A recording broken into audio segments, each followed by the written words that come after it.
VSN அகாடமியின் September 2025க்கான current affairs 166வது கொஸ்டின். பால சரஸ்வதி விருது யாருக்கு அறிவிக்கப்பட்டுள்ளது? முத்துக்கண்ணம்மாள். இந்தியாவில் முதல் கடற்பசு பாதுகாப்பகம் எங்கு அமைந்துள்ளது? பாக் வளைகுடா. பாக் வளைகுடா கடற்பசு பாதுகாப்பகத்துக்கு உலகளாவிய அங்கீகாரம் கிடைத்துள்ளது.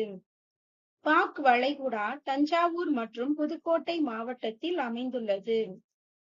உலக புத்தொழில் மாநாட்டுக்கான TNGSS என்ற செயலியை அறிமுகம் செய்தவர் தா. மோ. அன்பரசன். இவர் குறு சிறு மற்றும் நடுத்தர தொழில் நிறுவனங்கள் துறை அமைச்சர். TNGSS மாநாடு கோவையில் நடைபெற்றது.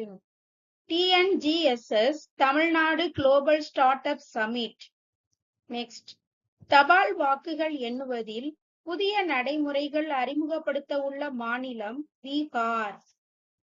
சர்வதேச துப்பாக்கி சுடுதல் ஜூனியர் உலக கோப்பை போட்டியில் தங்கப் பதக்கம் வென்றவர் அனுஷ்கா தாக்கூர். வெள்ளி வென்றவர் அன்சிகா. வெண்கலம் வென்றவர் ஆத்யா அக்ரவால்.